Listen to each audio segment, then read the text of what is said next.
Do you have an Amazon Alexa enabled device? You can now listen to my podcast on that device. Just go to Alexa Skills, search for K-12 Education Untangled, click Enable to enable that skill, and voila! You're now able to listen to my podcast via your Alexa enabled device.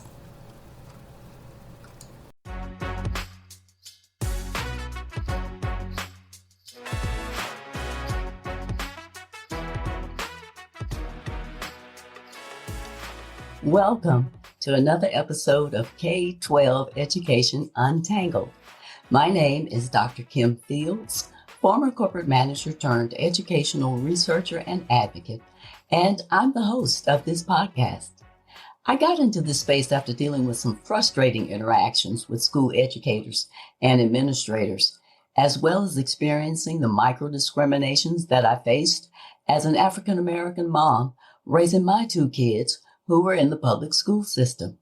I really wanted to understand how teachers were trained and what the research provided about the challenges of the public education system. Once I gained the information and the insights that I needed, I was then equipped to be able to successfully support my children in their educational progress. If you're looking to find out more about current information and issues in education that could affect you or your children, then you're in the right place. Thanks for tuning in today. I know that staying informed about K-12 education trends and topics is important to you, so keep listening. On today's episode, I'll be sharing my thoughts on the differences between consecutive thinking and concurrent thinking. Here's why I started thinking about the differences in concurrent thinking versus consecutive thinking. My husband is currently tasked with preparing my meals. For some odd reason, it takes him about an hour to put together a 15-minute meal. My meal plan for dinner in the summers is pretty simple. A protein source, typically some type of meat, and a salad. Instead of constantly being annoyed and wondering WTF as to why it takes that long to prepare and serve a 15-minute meal, I decided to take the higher road to consider whether it was a thinking process issue. As I observed him emptying the dishwasher, clearing the dishes from the dish drainer, washing dishes, taking out the trash, and setting his video channel on his cell phone before even starting to prepare the salad. Oddly, none of those previous tasks has anything to do with getting food on the table. I contemplated whether he was a consecutive thinker. This is the backstory to today's thought-sharing episode about these two types of thinking patterns. Thinking consecutively typically refers to the process of thinking in a linear or sequential manner, where one thought or idea follows another in a logical and ordered sequence. It involves a step-by-step approach to problem solving or decision making. When you think consecutively, you consider each idea, option, or step one at a time, often in a structured and organized fashion. Consecutive thinking can be thought of as the lower level of concurrent thinking. It seems that it's easier to reason sequentially than to understand situations where many things occur simultaneously. While humans are basically parallel processors in which we process concurrently, we live in a world where multiple things happen at the same time, and so reasoning by reduction to a sequential world seems to simplify the world for those who think consecutively. This type of thinking is contrasted with thinking concurrently or thinking in parallel, where multiple thoughts or ideas are processed simultaneously, often in a more holistic or interconnected way. Thinking consecutively can be helpful in situations where you need to analyze information in a structured manner. follow a logical argument, or make decisions by weighing the pros and cons of different options. It's a common mode of thinking in many aspects of everyday life, from solving math problems to planning out a series of tasks. It's interesting to note that, according to the research, thinking consecutively or sequentially is not inherently tied to a specific gender. Both men and women are capable of thinking consecutively. Cognitive processes and thinking styles are influenced by a complex interplay of various factors, including biology, upbringing, education, culture, and individual personality. Individuals may have unique thinking styles and approaches that are shaped by their individual experiences, interests, and cognitive abilities rather than their gender.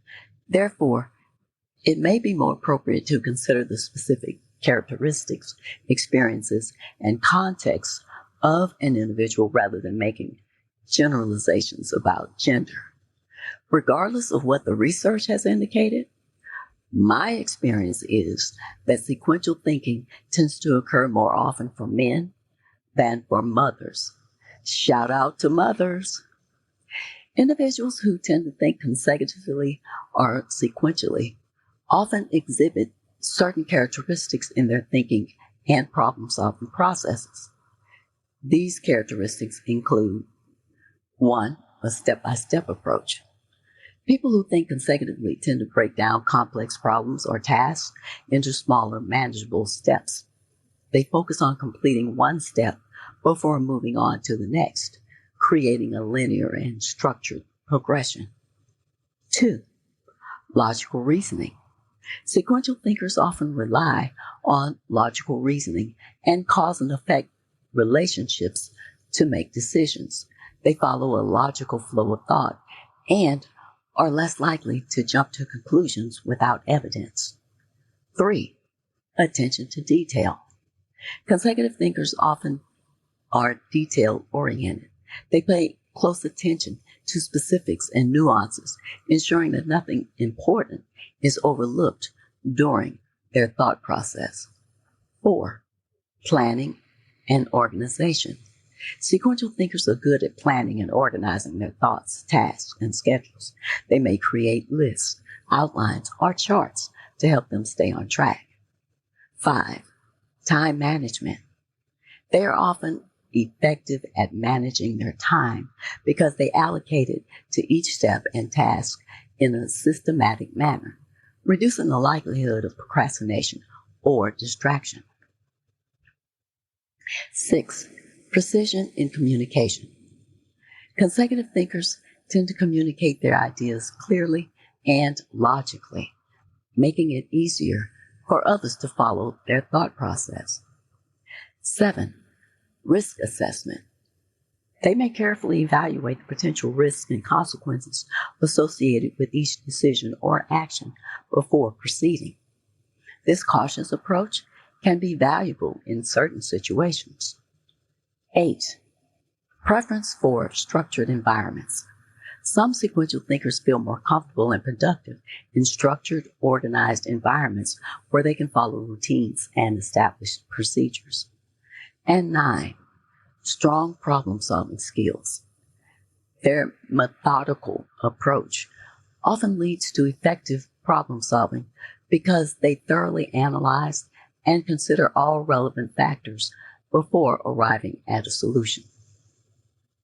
It's important to note that not everyone thinks exclusively in a consecutive manner, and thinking styles can be flexible and adapt to different situations. Some people may combine sequential thinking with other thinking styles, such as holistic or creative thinking, depending on the context and the problem they're facing. Based on the characteristics that I've just described, it may be that my husband is not a consecutive thinker because 5 of the 9 points don't describe him at all. Well, I guess it's back to the drawing board for me. In any case, people are complex, and their thinking styles can vary based on a range of factors beyond these characteristics. Thinking consecutively or in a sequential manner can be advantageous in various situations where a structured and step-by-step approach is needed. Here are 5 examples. 1. Math problem solving. When solving complex mathematical equations or problems, thinking consecutively can help break down the problem into smaller, more manageable steps.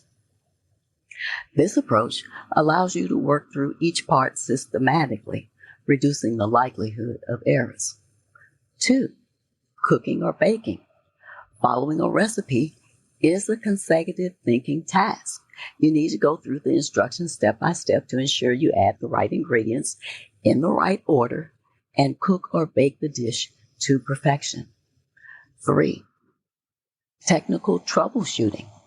In fields like IT or engineering, troubleshooting technical issues often requires a sequential approach. You identify the problem's symptoms and then work methodically through potential causes and solutions one by one until you find the source of the issue. 4. Project management. Managing complex projects involves a series of tasks and dependencies. Thinking consecutively helps project managers plan and execute tasks in the right order, ensuring that the project progresses smoothly and on schedule. And 5, legal analysis. Legal professionals such as lawyers and judges often engage in consecutive thinking when analyzing legal cases. They review evidence, apply relevant laws, and consider precedents step by step to make informed legal decisions. In these scenarios, thinking consecutively allows for a structured and organized approach, which can lead to more accurate problem solving, better decision making, and reduced room for error. It is especially useful when tasks involve a clear sequence of steps or when it's essential to follow established procedures and protocols. Now, let's look at concurrent thinking. There is such a thing as a theory of concurrent thinking. The theory explains that concurrent thinking is thinking of multiple things at the same time. In other words, doing more than one mental activity as well as processing more than one task at a time. A person's thinking pattern is their preferred method of arranging and organizing information, and this may involve the use of various thinking patterns based on different tasks and conditions. This theory focuses on multiple conscious mental processes at the same time with high proficiency. Thinking concurrently, also known as parallel thinking, is a cognitive process in which a person considers multiple thoughts, ideas, or perspectives simultaneously. Unlike consecutive or sequential thinking, where one thought follows another in a linear fashion, concurrent thinking involves holding and processing multiple concepts at once. This approach allows individuals to explore various facets of a problem or situation concurrently, leading to a more holistic and interconnected understanding. Key characteristics of concurrent thinking include 1. Multidimensional perspective. Concurrent thinkers examine a problem or situation from different angles and consider multiple variables and factors simultaneously. They can see the interrelationships between various elements. 2. A synthesis of information. Instead of analyzing information step by step, concurrent thinkers integrate information from various sources or perspectives to form a comprehensive view. 3. Creativity and innovation. Concurrent thinkers often promote creativity and innovation in their thought processes because it encourages the exploration of diverse ideas and connections between seemingly unrelated concepts. 4. Rapid idea generation. People who think concurrently can generate ideas quickly as they are not limited to one thought at a time. This can be valuable in brainstorming sessions and problem-solving scenarios. 5. Reduced cognitive load.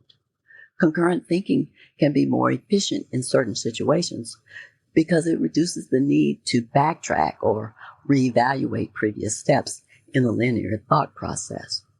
6. Systems thinking. Concurrent thinkers often excel at systems thinking, which involves understanding how different parts of a system interact and affect one another. And 7, flexibility and adaptability. This thinking style allows individuals to adapt to changing circumstances more readily, as they can adjust their focus and consider new information without disrupting their thought process. It's important to note that both consecutive or sequential thinking and concurrent or parallel thinking have their advantages and are suitable for different situations. The choice of thinking style depends on the nature of the problem or the task at hand. In some cases, a sequential approach may be more appropriate for a structured, step-by-step task, while concurrent thinking may be better suited for complex, interconnected issues or creative endeavors. People often use a combination of both thinking styles depending on the context and their own cognitive preferences. People of both genders are capable of thinking concurrently, sequentially, or using a combination of different thinking styles depending on the context and their personal preferences. It is more productive to consider the specific characteristics and cognitive preferences of each person rather than attributing these to their gender alone. Individuals who tend to think concurrently often exhibit specific characteristics in their thinking and problem-solving processes. These characteristics include 1. Multitasking. Concurrent thinkers are adept at handling multiple tasks, ideas, or perspectives simultaneously. They can switch between lines of thought or a task without losing focus. 2. Holistic perspective. They take a holistic view of a situation, considering how various elements and factors interact and influence each other. This approach can lead to a more comprehensive understanding of complex issues. 3. Creativity. Concurrent thinking often fosters creativity because it encourages the exploration of diverse ideas and the ability to make connections between seemingly unrelated concepts. 4. Quick idea generation. These individuals can generate ideas rapidly since they're not limited to considering one thought at a time. This can be valuable in brainstorming and problem-solving sessions. 5. Adaptability. Concurrent thinkers are flexible and adaptable, which allows them to adjust their focus and consider new information or perspectives easily. This adaptability is valuable in dynamic and changing environments. 6. Systems thinking. They excel at systems thinking, which involves understanding the relationships and interdependencies among various components within the system. 7. Visual thinking. Concurrent thinkers may use visual aids like diagrams, mind maps, or flowcharts to represent complex information, which helps them see connections and relationships more clearly. 8. Open-mindedness. They're often open to exploring different viewpoints and considering alternative solutions to problems, which can lead to innovative and unconventional ideas. 9. Efficiency.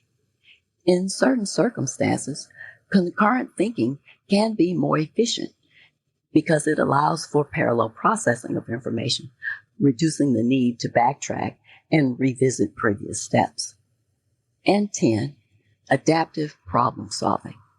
They can adapt their problem solving approach based on the specific characteristics of the problem, choosing between concurrent or sequential thinking as needed. Again, it is important to note that individuals vary in their thinking preferences, and some people naturally gravitate toward concurrent thinking in certain situations while using sequential thinking in others. The choice of thinking style often depends on the nature of the task, personal preferences, and the individual's cognitive abilities. Additionally, people can develop and enhance their thinking skills over time through practice and experience. Thinking concurrently can be advantageous in various situations where a more holistic and interconnected approach is needed. Here are 5 examples. 1. Innovation and creativity.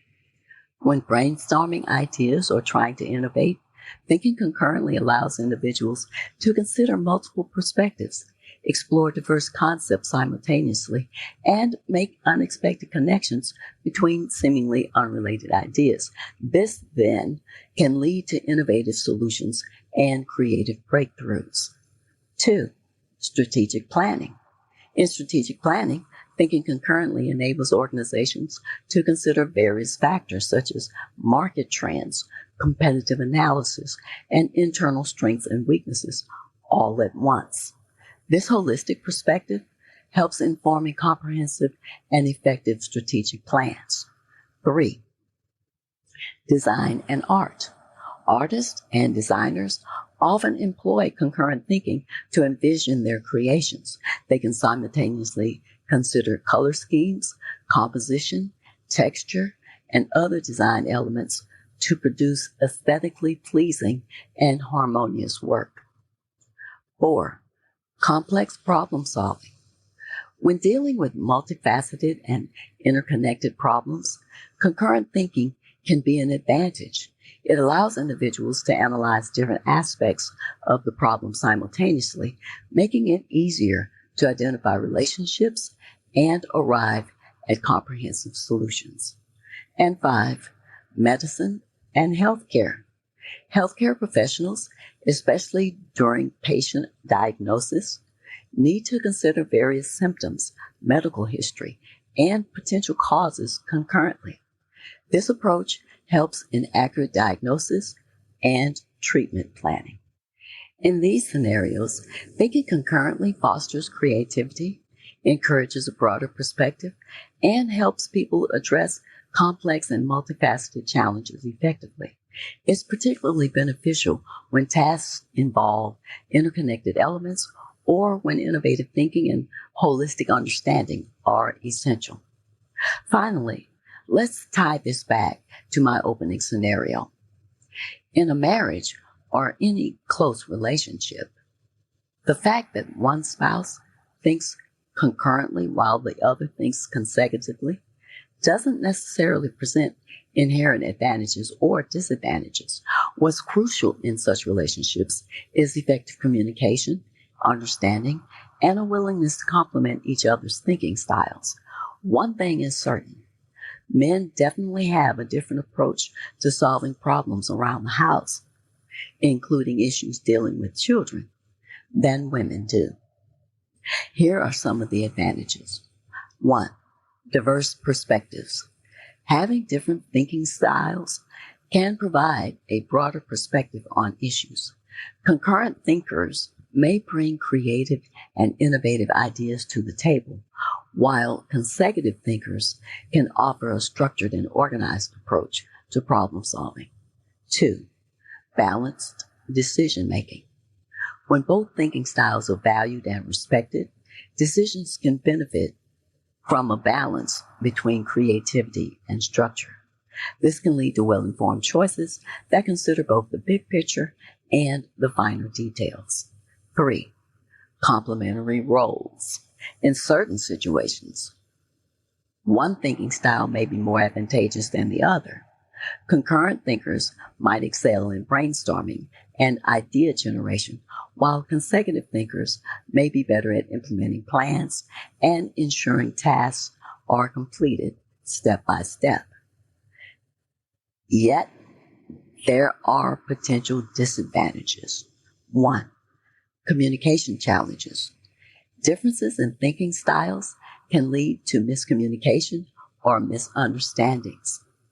Concurrent thinkers may feel frustrated if they perceive consecutive thinkers as overly cautious or slow, while consecutive thinkers may find concurrent thinkers disorganized or scattered. Can I get an amen? 2. Conflict. If not managed well, these differences in thinking styles can lead to conflict.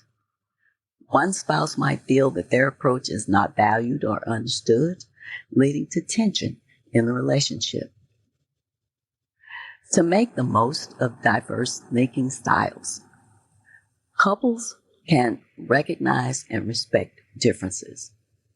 They can acknowledge and appreciate each other's thinking styles.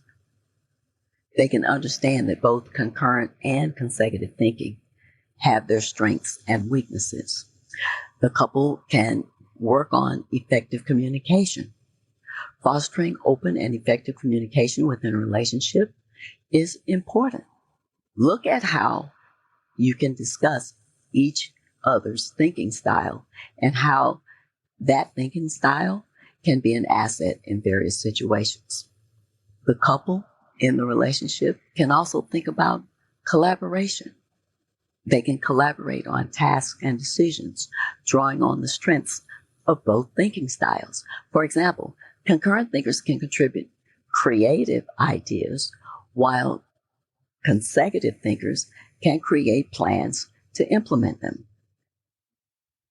And last, the couple can look at allowing flexibility by being willing to adapt each other's thinking style to the situation. Sometimes it's beneficial to use a combination of both thinking styles, depending on the task at hand.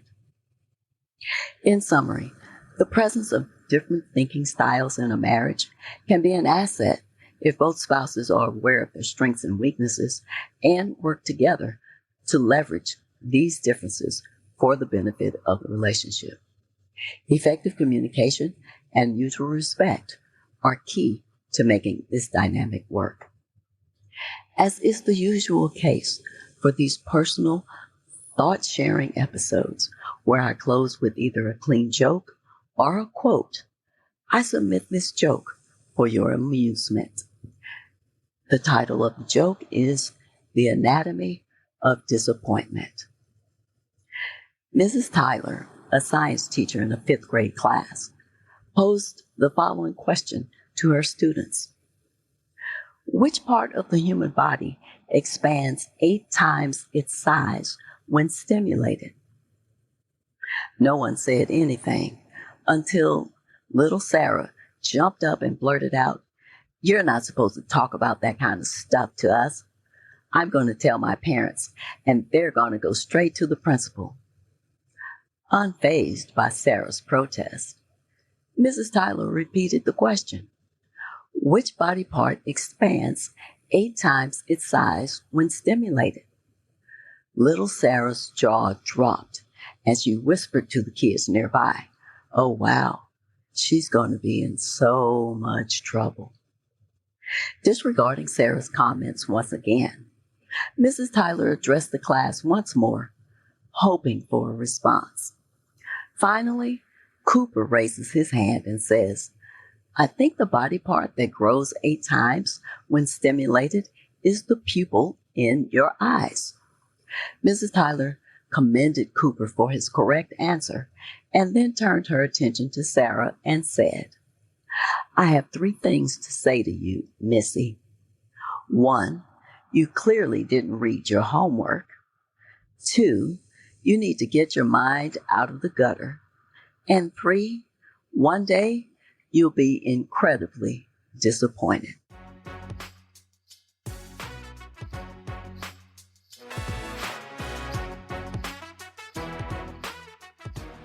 If this is the type of subject matter and discussion that resonates with you, please follow my podcast on whatever service you're listening to this.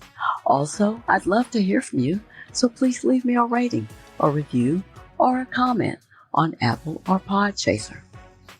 If you like this podcast, the best way to support me and help me grow it is by leaving a review. This helps my rankings and entices other people to listen to the show. And share this episode with anyone that you think would find it valuable. Be sure to tell your friends, family, and community about my podcast. Additionally, you can reach out to me on Instagram and Facebook with the handle Kim J. Fields. Thanks for listening today. I hope you'll come back for more K-12 educational discussions with even more exciting topics to untangle. And be sure to stay tuned. On the next episode, I'll be discussing the latest updates on critical race theory. Until next time, aim to learn something new every day.